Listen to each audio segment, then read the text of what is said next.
मेरा नाम झांग सिंह है। मैं बस एक साधारण टैक्सी चालक हूँ। मेरी शादी पिछले साल हुई थी और इस साल मेरा छोटा परिवार लगभग 1 साल बढ़ने वाला है। इसके बाद इस आने वाले नवजात के लिए मुझे काम करने की क्षमता बढ़ानी होगी, इसलिए मेरी टैक्सी का समय 8 घंटे से अब 15 घंटे हो गया है, ताकि मैं अपने परिवार को सबसे अच्छी व्यावहारिक जिंदगी दे सकूं। आज थोड़ा देर हो गया है।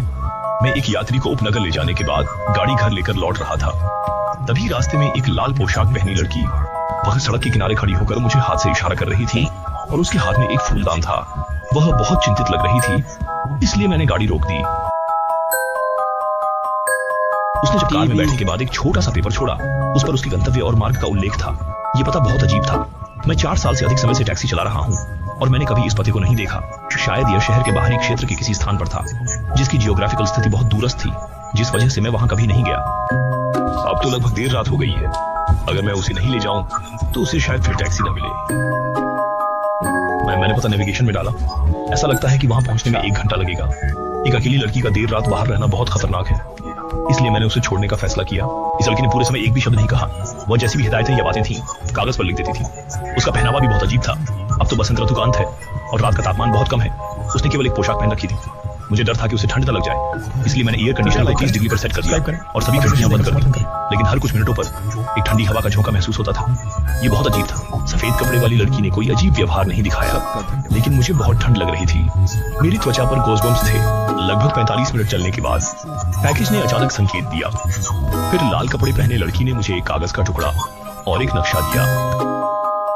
मानचित्र पर पहले से ही मार्ग खींचा हुआ था और कागज पर लिखा था कि मुझे इस मार्ग का अनुसरण करते हुए लगभग 30 मिनट चलना होगा ताकि उसके गंतव्य तक पहुंच सकूं। मैंने पीछे देखने वाले शीशे से उसकी ओर एक नजर डाली और देखा कि वह अपनी आंखों से मुझे घूर रहा था। उसकी नजरें बेहद डरावनी थी।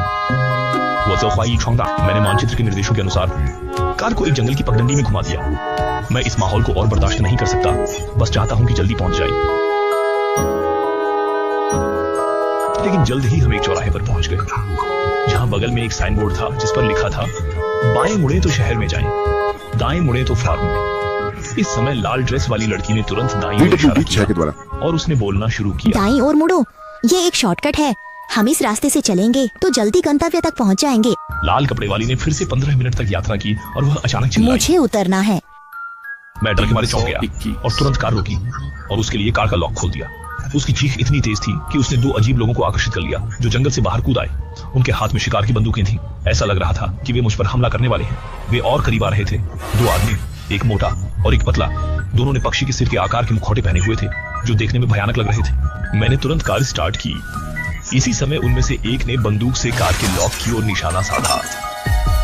फिर उन्होंने मुझ पर बंदूक तान दी। मैं पहले कभी इतना नहीं डरा था। मैंने अपनी आंखें बंद कर ली और पूरी ताकत से दाहिने दरवाजे का पैडल दबा दिया। कार तुरंत कुछ मीटर आगे बढ़ गई।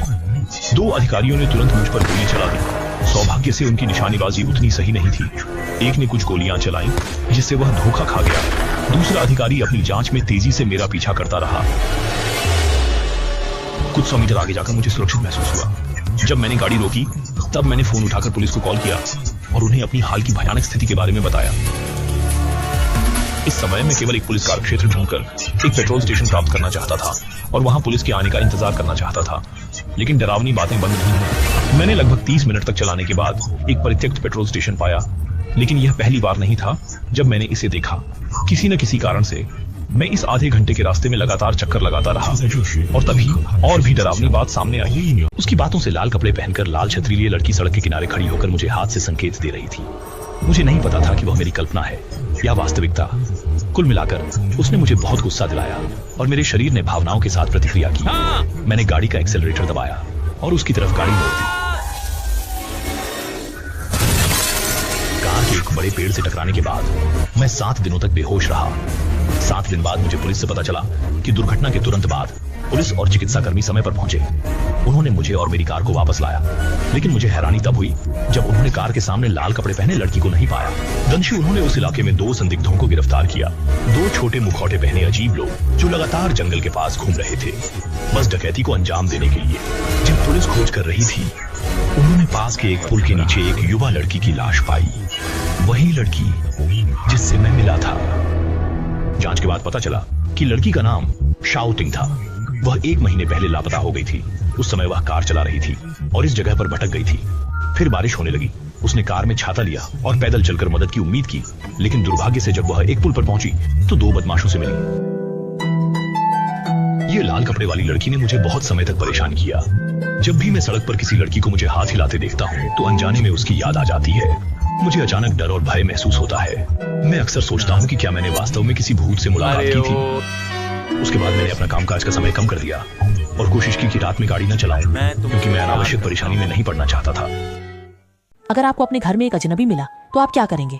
मैं 1 महीने के 2800 आय वाला एक साधारण कर्मचारी हूँ, जिसने 500 वर्ष की नौकरी के बाद जाकर एक घर खरीदा। मैं बॉयफ्रेंड के साथ फोन पर बात कर रहा था और उसी समय चिट्ठी लेने गया। कमरे में लौटने के बाद मैंने बिस्तर पर बैठकर पत्र की सामग्री पढ़ी।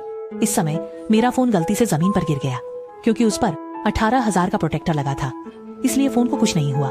जब मैं फोन उठाने के लिए हाथ बढ़ा रही थी, मैंने देखा कि बिस्तर के नीचे कोई छिपा हुआ है। मैं बहुत डरी हुई थी, लेकिन आवाज निकालने की हिम्मत नहीं हुई, क्योंकि मुझे पता था कि उसे अगर एहसास हो गया तो मैं खतरे में पड़ सकती हूँ। मैंने अपने आप को शांत दिखाकर उठने का नाटक किया और फिर फोन पर बात करने का नाटक किया। मैं तुमसे और बात नहीं कर सकती, मुझे नहाना है। मैं उठकर बाथरूम गई और दरवाजा बंद कर दिया और शॉवर चालू करने के बाद मैं खिड़की से बाहर कूद गई। अच्छी बात यह थी कि मेरा घर ग्राउंड फ्लोर पर है। मैं सुरक्षित उतर गई। मैंने पुलिस को फोन किया।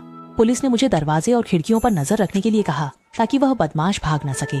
इसी समय मेरा बॉयफ्रेंड भी आ गया। पुलिस अंत में उस आदमी को ले गई जो मेरे घर में छिपा हुआ था। उन्होंने मुझे बताया कि जब उन्होंने उस आदमी को पकड़ा तब वह हाथ में हथियार लिए बाथरूम के दरवाजे पर खड़ा था। मैं बहुत डर गई। अगर मैं आदत बना लेती कि दरवाजा हमेशा बंद रखूं, तो हो सकता है इतना भयानक वाकया न होता।